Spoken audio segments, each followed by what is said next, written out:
Welcome to Policy RX, Prescribing Science for Better Decisions, a podcast brought to you by the Philippine Council for Health Research and Development. Each episode features a fresh conversation, moderated by a special guest, and joined by experts working directly in the field, bringing science and policy closer to the Filipino people.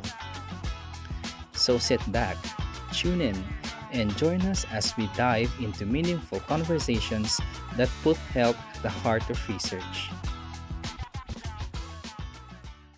Good day, everyone. Thank you for being here.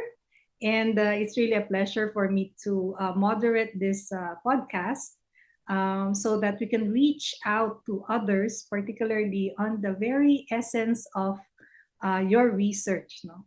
Basically, what we are here for is to really ensure that any scientific findings that we have, yung ano man ang nalilikom natin sa siyensya, ay naita-translate natin no, sa mga practical na bagay at nang matulungan natin really those people who are really in need, particularly on this very special topic on mental health. So before we start our discussion, let's have a short introduction. Unahin ko muna ang sarili ko. Ako si Monique. I'm a professor at the University of the Philippines, Manila, under the National Teacher Training Center for the Health Professions. And I'm also a registered psychologist. That's why this topic is very, very close to my heart. Okay. So anyone would like to, Sir Greg, would you like to introduce yourself? Thank you, Monique, for that great and wonderful quick introduction. Yes, I'm Greg Candelario Jr. and currently the head of the Southern Philippines Medical Center here in Davao, Telemedicine and Data Privacy Office. Actually, I'm a graduate civil engineering, University of Mindanao, but specializes in IT, is a scholar, university scholar, 1980. Using technology to help the university. So until now, nasa computer pa rin ako because I believe yun na yung future. And I'm one of the consultant dito sa Andito project. And I've seen the beauty of not just planning, organizing, but implementing, which is the most difficult thing to do, especially we are doing this not just in a national level, but an international arena, which is very difficult. But by the grace of God, we made it. So, yun lang po. Thank you. Okay, may we hear from Dr. Laika? Okay, so good morning, everyone. Good morning, Doc Monique. I'm Dr. Laika Plata.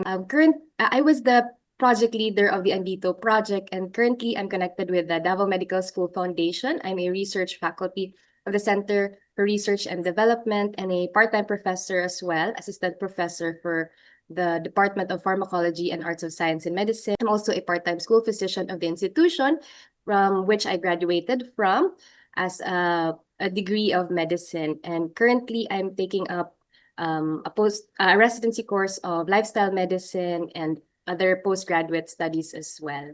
So I was also part of the previous telepsychiatry projects of SPMC as a project officer, and currently I'm also a research consultant of their telepsychiatry project in Saudi.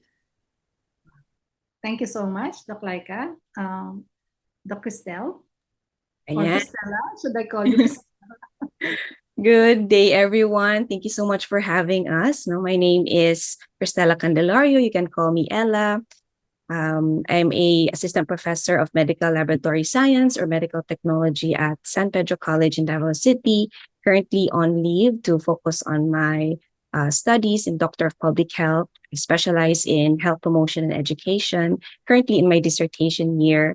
And so to build up my knowledge and experience in public health, I got myself involved in various public health projects, specifically the telepsychiatry projects at SPMC. So that includes the Kuwait study. I was the lead researcher at the time. And currently for the Saudi Arabia study, I'm the project technical specialist.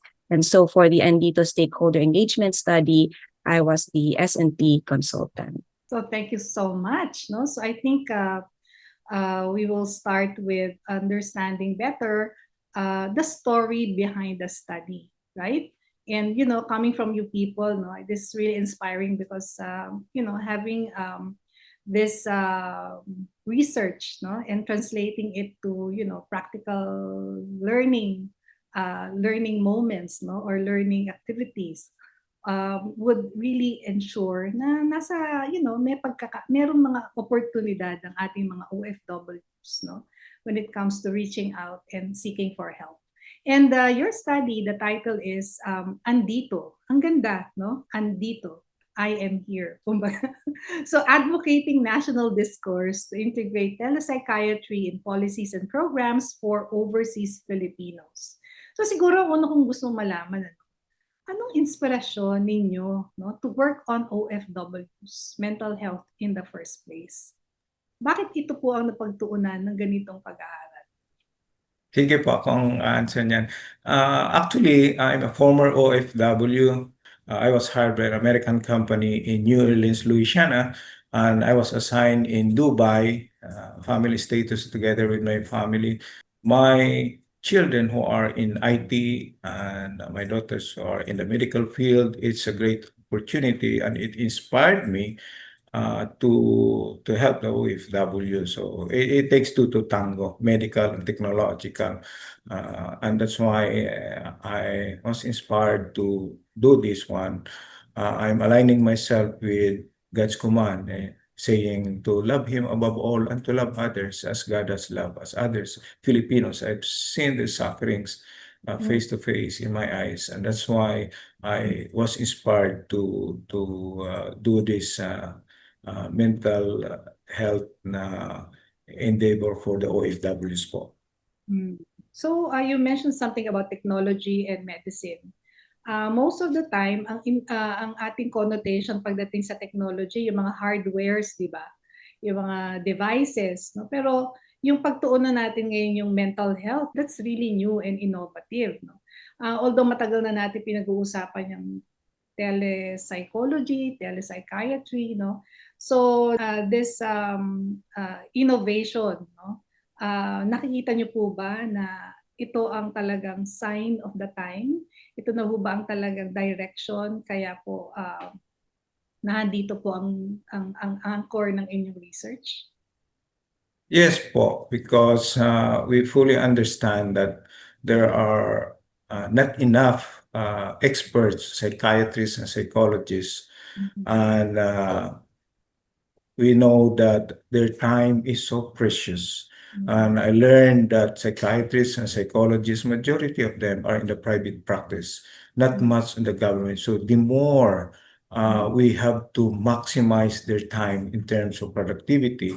And with the use of technology, we can save on cost and time. Instead of sending psychiatrists and psychologists in the Middle East, the government can save time and also money. They don't have to travel and use technology to make things happen. And the other thing is, the other countries have already done it. I was in America, I was in Europe, and it was successful. So we don't have to reinvent the wheel. We just learn how they did it, then apply it in our country po. And contextualize natin sa ating bansa, no? Yes po. Any other like personal experiences or stories that made you push through with this endeavor? Meron ba kayong mga experiences? Or Unahan ko muna, Doc, before they follow. Excited na ako. Bakit talaga si Sir Nick, ano? It was in 1999. I went abroad together with my families in 1994. Matagal na. And in 1999, wala pang OWA noon. I was renewing the passport and visa of my children.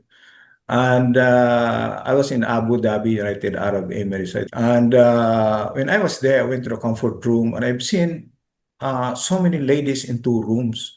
And one is shouting, one is crying. And I was surprised. This is Philippine Embassy.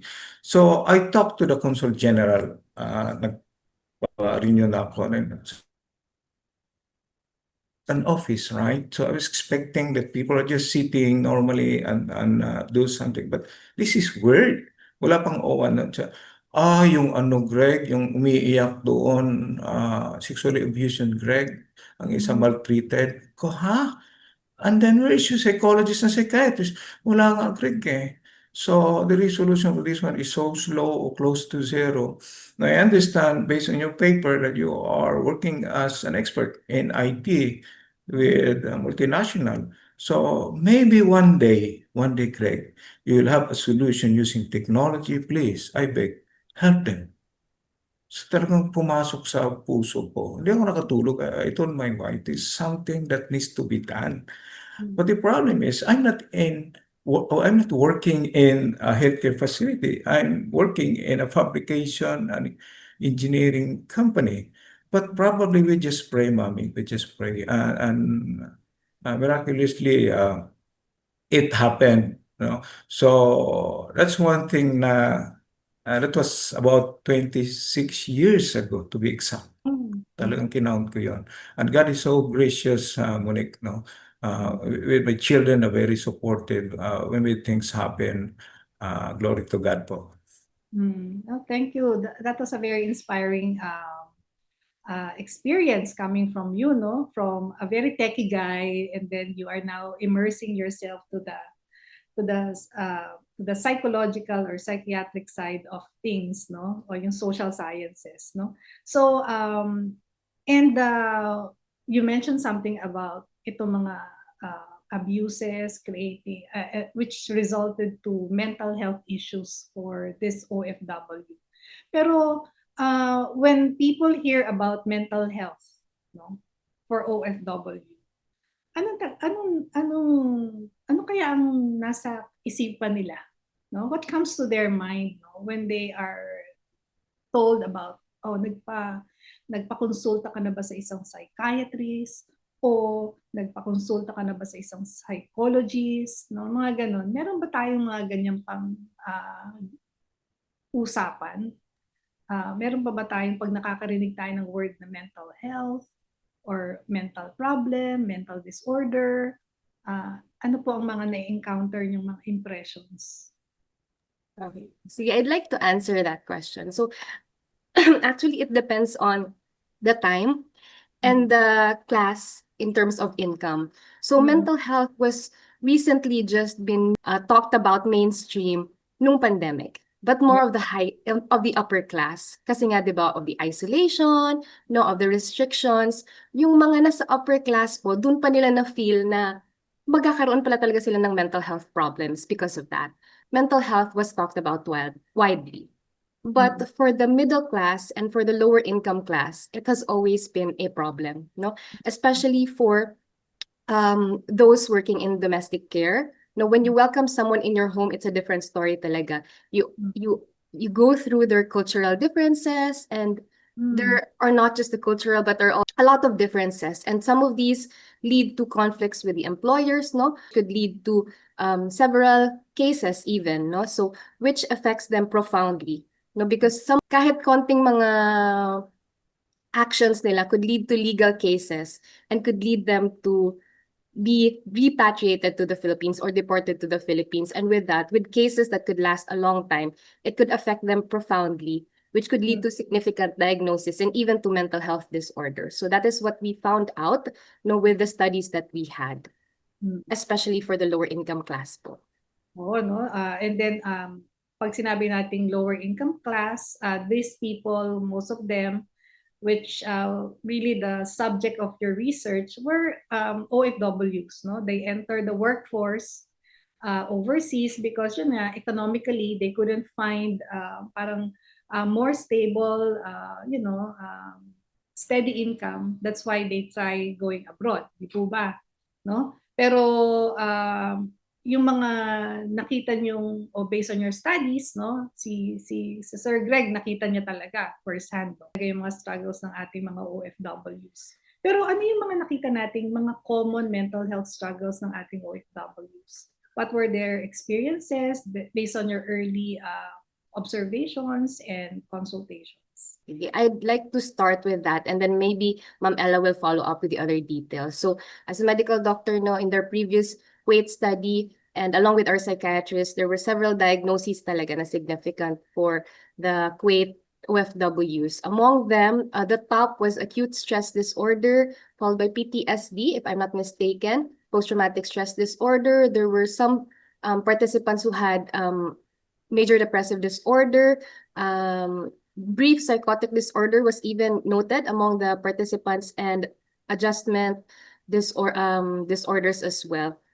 So maybe these can be due to them being really distressed with their situations. Some of them had legal cases. Some of them had to wait to be repatriated. Some of them could not get their salaries from their previous employers due to some conflicts again. So talagang they were really stressed about it, and which led to their mental health disorders. Yeah, I totally agree, no, with that, no, kasi based on my experience as well, we made a research on the perceived stressors, no, of OFWs in South Korea naman. So there are may commonalities, no, ang mga nararamdaman at na-experience ng ating mga OFWs. Siguro, yun nga, you are far away from your home country, yung kahit sabihin na natin malapit lang ang Korea, no? Pero it's a totally different culture. Language is really one of the barriers, no? Isa yan sa lumabas sa study namin, nakaka-stress sa kanila yung hindi sila kakaintindihan ng kanilang mga supervisors, kanilang mga bosses, mga ganyan. And of course, isa pong nakita namin yung anxiety brought about by people, especially for those, they call themselves as artista. They don't have any legal status in Korea. Sila yung TNT in US. Sa sa Korea, they call themselves artista. Wala silang stable income. They are hiding from authorities, and that creates a lot of anxiety as well, and depression all throughout. No? So yeah, I think those are the most common. Stella, you wanna say something? Yes, Doc, I concur po, no. We piloted our telepsychiatry program in Kuwait first. We engaged with 55 distressed workers at the OWA shelter, and majority of them po are household service workers, no, which is the highest number of OFWs assigned or working in the Middle East. And so, like Dr. Laika said, the most common mental health problem was acute stress disorder, major depressive disorder. In fact, 40% po nung 55 patients that we engaged with ay may mental health illness. 2 of them exhibited violent behaviors or aggressive behaviors and were actually brought immediately to a psychiatric facility po there in the Middle East. And with our larger population study here in Saudi Arabia, having 300 na po na participants, it's still the same po. No? It's consistent with our preliminary findings here, which is acute stress disorder, major depressive disorder, even brief psychotic disorder, which is also consistent with what is said in literature that depression and anxiety is the top 2 conditions for mental health illness suffered by migrant workers all around the world. That's right. So that's the reason why I'm assuming that's the reason why you explored on telepsychiatry as a solution. Tama po ba? Would you like to explain why this is the parang nakita niyong very important vehicle or venue for addressing these issues? Okay po, I will answer that po. Yes. We chose telepsychiatry, as I mentioned a while ago, first for world-class hospitals and other countries have already used that successfully. So we just do what they have done, And also, aside from it saves time and money, it is in line with the President's digitalization goal. Sa Department of Health naman, naka-align din siya sa goal niya, which is financial protection. So, should be free. Second is responsiveness. They have mental issues, so the government needs to respond ASAP. I was told by a psychiatrist that when a person is so depressed within a month, kung walang medical intervention, that person will not be able to go back her normal physical condition. So it's very important. And thirdly is good health and well-being, which is also the number 3 SDG of the United Nations Development Program. So it all aligns everything, aside from talking about the Mental Health Act and the Universal Health Act of our country. So it's not only that we're gonna take care of the people within our country, but outside the country, especially those in the Middle East. No, sa umpisa sana, I want to go straight to where the heart of the problem, sa Saudi Arabia. But I was told by the OWA directors, Greg, pilot muna sa Kuwait. So that we'll be able to see, when there's smoke, there's fire. Kung merong problema, isolated lang in a smaller portion. So madaling i-contain. It's easy to contain the fire or resolve the problem. So bottom line, we use telepsychiatry. It saves time and money. And it has been proven that is helpful, except kung emergency. And that's why we went to that direction po. Yeah. I don't know whether this will make sense, no? Why telepsychiatry? Naman, when it comes to words, no? Alam mo naman mga Pilipino, pag nakakarinig sila ng psychiatry, psychology na nga lang, parang ano na sila, yung misconception, psychologist ka? Nababasa mo ba ang aking iniisip? Diba, ganun ang mga misconception when it comes to psychologist. Pagdating naman psychiatrist, hindi naman ako baliw. Yung mga ganun, ano? Yes po. No? Yung mga conception. So, paano ko naisip na gamitin yung terminology ng telepsychiatry na hindi po ang dating ay parang handun pa rin kasi yung stigma, no? Masasabi natin yung very typical reaction ng mga tao, no, when they hear about psychiatry or psychology. Pero you still pursued with the word telepsychiatry. So there's parang a direction that you will still use the T kasi andito, no? But it's more about more on like in telemedicine, di ba? No, parang okay yun. Telemental health, ganun na po kasi siguro later on. Yung telemental health or parang yung kaginhawaan, yung mga local terminology. Yes, tama po kayo. Yes po, hopefully. Yes, agree with you. Sige, Ma'am Ella, I think has something to say. Yes. The term telepsychiatry is very technical po, and that's the term that is used all over the world in terms of this type of using information communications technology to bring psychiatric care. So that's the technical term that we use all throughout our study, since this is a research project.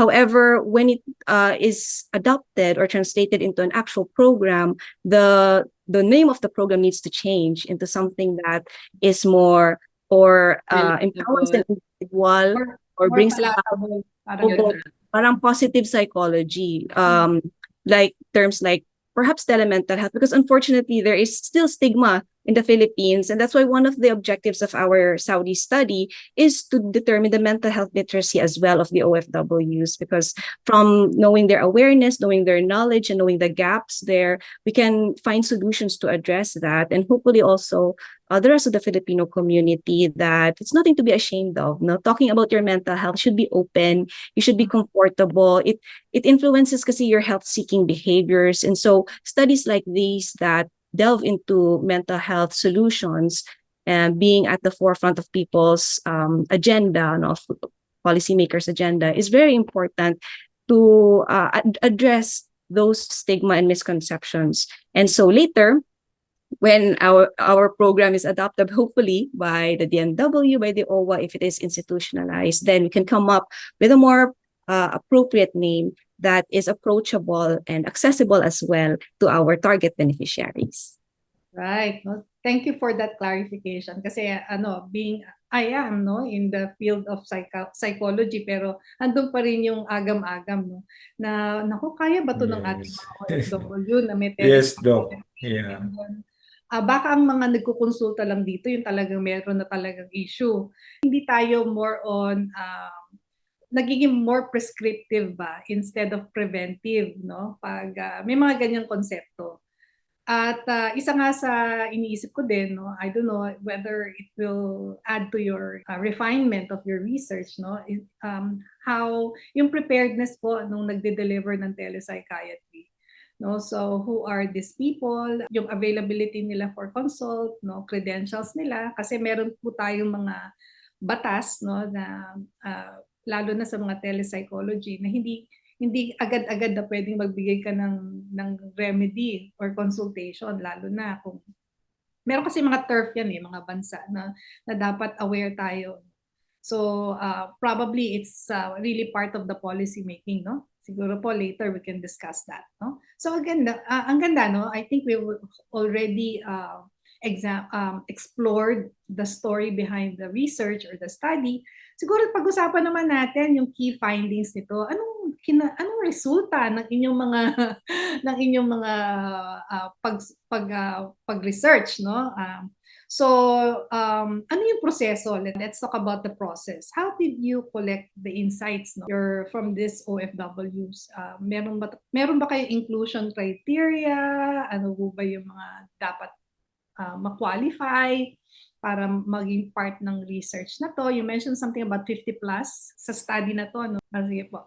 All right po. So, as I mentioned earlier, we started a pilot study in Kuwait, and our criteria for participants, for potential participants, is number one, they are in the shelters awaiting repatriation. Number two, they are willing, they will sign an informed consent. It's voluntary for them to join the program. And number three, they would be available in terms of follow-up schedules.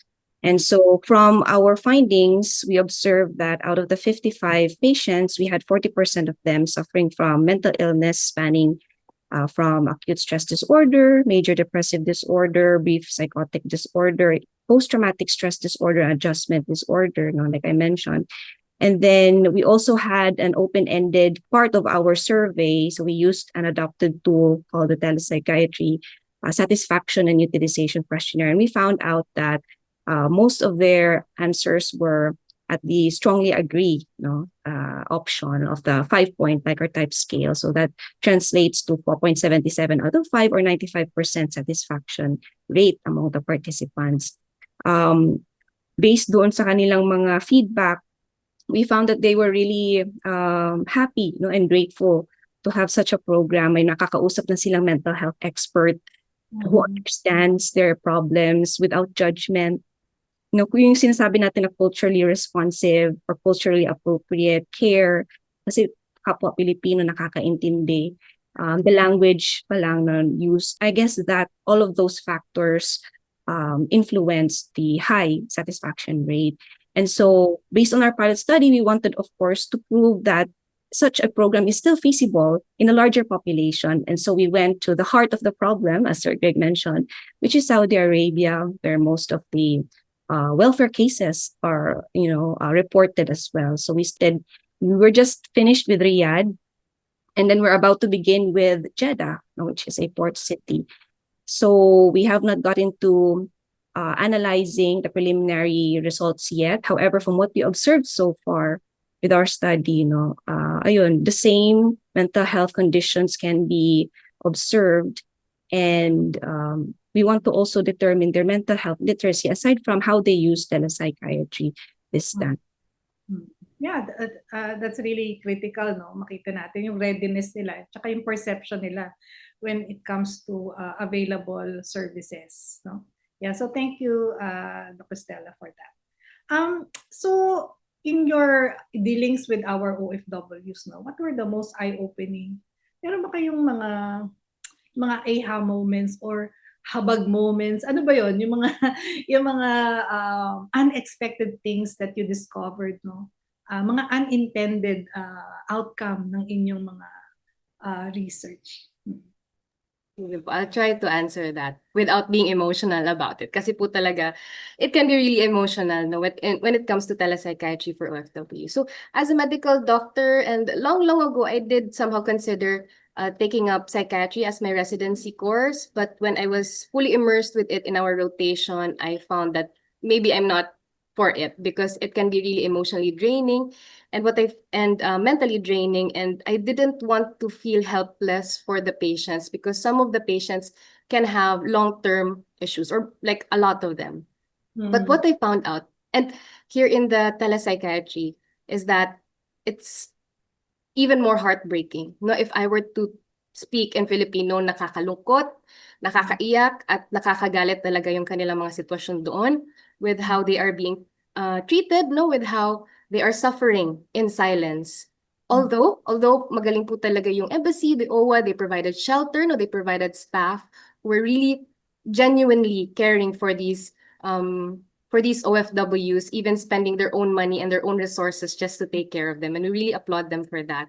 But still, they were suffering in silence and they were suffering for a long time, along with their families here. They were isolated, no? So what I found out with telepsychiatry and thankfully with research is that I'm no longer helpless. No, with just being a doctor, sometimes you can feel helpless kasi akala mo gamot lang, ganyan. Sometimes it cannot even work, no? As much as you want to. But with research, no, with policy making, we can feel more empowered and we can take more actions, especially if we work together. So thankfully with the OST, no, always doing the hard work in disseminating our studies, talagang they try to disseminate our research and into policy making. And even before, no, thankfully the government also responded din naman. No, mental health package was even more emphasized from the Consulta package.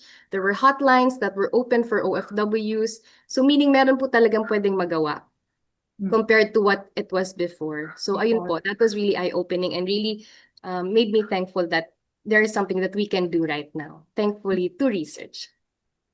Through research talaga, no? Kasi kailangan talaga natin ng data eh.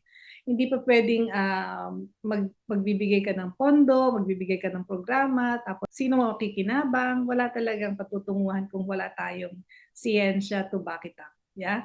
Okay. So, in other words, no, na-experience nyo ito, na talakay yung mabuti, pero was there a time na parang ayoko na? Parang hindi ko na to kaya. Kanina nga sabi ni Laika, no, parang nakakaiyak, nakakagalit, no? Pero palagay ko naman hindi ka nag-give up, no? Maybe not ayoko na, but there is something that we can do. Even it's like ayoko na ng ganito lang. Dapat more. No, we should really help them. We should really do something. Kasi sometimes we just parang sweep it under the rug eh. Because ignorance is bliss. Parang ganun nga po. But ayun nga, it even empowered our group, our team, to make more proposals, to make more policies, and to collaborate more with other people. Ayun po, it empowered us even more. Kaya nga ang importante talaga dito, no, yung bang nagkakaintindihan from the start, no, from research down to policy and the recipient, na may continuum. Hindi yung parang pagkatapos ng research mo, wala nang kasunod, no? Kasi that also disheartened most researchers. Kasi pag hindi nila nakikita na merong outcome yung kanila mga research, parang it's something that discourages them to pursue, no? Pero kanya-kanya, no? Pero sa inyong team, no, you really pursued it. And that is something very different, no, from other researchers na na-encounter ko. I've also been into research, no? Pag nakita natin na talagang hindi nasusuportahan, 'di ba? Para bang masasabi mo na may relevance ba tong paper ko, 'di ba? Kaya but in your case, no, dahil may follow through at may suporta, that is something that really benefited our OFWs. Okay. Yeah, so that's right, no. I like what you said, no. Ayoko ng ganito lang. Dapat meron pa. There should be more. Yeah. So anyway, what were the feedback, no, from our OFWs when you were working on this activities or your paper? Yes po. So I mentioned a while ago that in our survey, we had open-ended responses there. And upon analyzing the pattern or the theme that kept coming out was really gratefulness that such a program could exist, that they were able to talk to a professional. And one of the things that also made me realize that this should be talked about was that, during the sessions, as I was observing, the OFWs were asking questions. were asking questions about their mental health. Like they were really genuinely curious about whether, the signs and symptoms they were feeling were valid, or did they have any problems. So that just made me realize the importance of surveying and determining the mental health literacy, no? Kasi awareness of what you have, of the signs and symptoms of mental health is very important and need to be disseminated, especially for OFWs who are isolated in countries abroad. And so from that, nagkaroon na ng Saudi project na stemming from the needs na nakita namin from our pilot study. And now our Saudi's project has more participants engaged with us. So, yun po. Yeah, maganda nga yan kasi yan yung mga bunga ng inyong initial research. I think hindi lang yan within Saudi Arabia, no. Meron talagang, if you will look at it on a more expansive approach, no. Sa dami ba naman ng mga OFWs natin sa iba't ibang lugar, may mga pocket activities yan, no? May kanya-kanya rin. So I think one of the things siguro na magandang likumin natin, ano yung mga kanya-kanya mga activities that are ongoing, no? Mga initiatives, no, ng mga kapwa organizations, no? OWA in particular, no?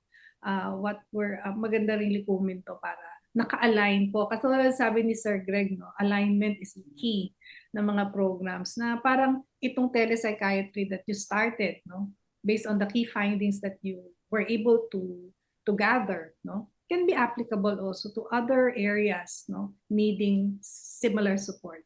Yes, Doc, I agree with you. I was talking to some of the OFWs, and there's something that we need to talk more about. Some kind of an eye-opener combination. The seamen and the captains told me that we heard, Sir Greg, that there is already telepsychiatry that you are working. And then what?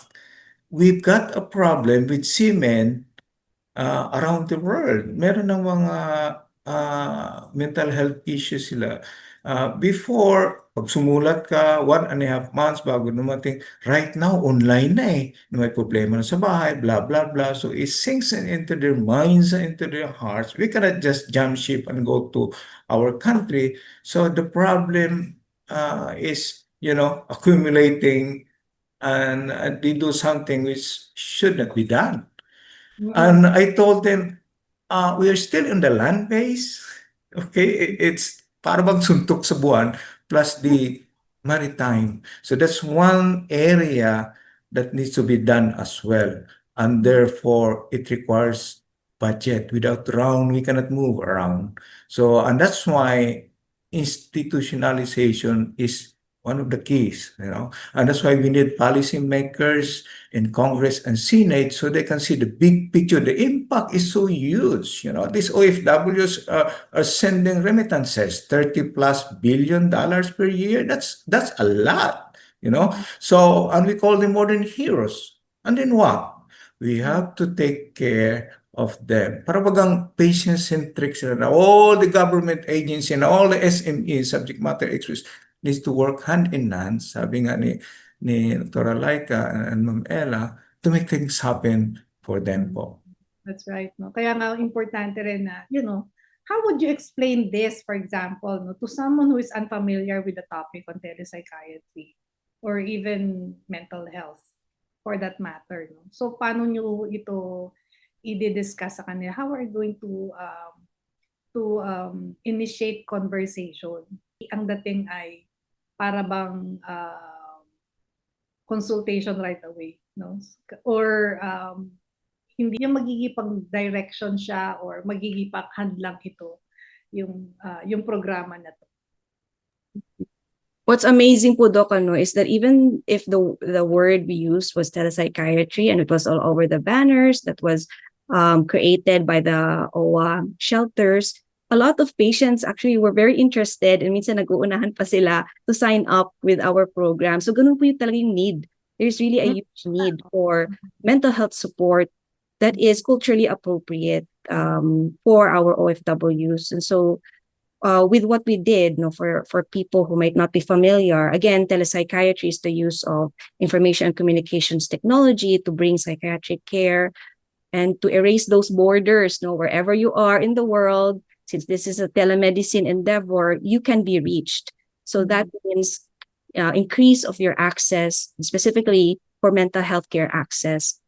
And why is that important? Because, our OFWs, grabe ang maltreatment po sa kanila. Their phones are taken away, they have contract violations, they have physical and sexual abuse. Sabi ni Doc Laika, nakakagalit. Totoo po yun, I've heard a lot of their stories, and we need to give them a voice. We need to take care of them, as Sir Greg said. So what does the Mental Health Act say? It says to promote and protect the mental health of Filipinos, and that includes OFWs po, So that means to really find solutions, not just telepsychiatry, but even mobile-based apps.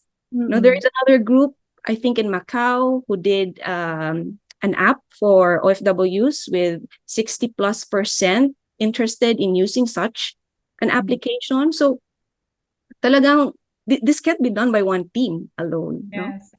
We need to work hand in hand, as Sir Greg said. It's a multi-sectoral partnership and address the many gaps in the different phases of migration. And so with telepsychiatry po, and a program that will be disseminated worldwide, telemental health program for all Filipinos, we can increase the access of mental health care and therefore the well-being of our Filipinos. That's right. That's a very beautifully explained, Kahit ako makikinig sa'yo, sige, I will sign up. Pero, you know what, natuloy na bumabalik ako dun sa ginawa naming program, Kasi in Korea nga, during the height of the pandemic, So because of there was a call for help, to really reach out to Filipinos there kasi meron kaming mga contacts doon. Importante talaga coordination and cooperation ng mga bawat sectors. Kasi kunyari private sector ka lang or isang grupo ng mga Filipinos who are passionate about helping others, ang hirap yung sustainability, siguro isa yan sa mga maganda nating pag-uusapan later on pagdating sa anong gagawin natin after this? How are we supposed to sustain? Kasi that is one of the major downfall of any programs.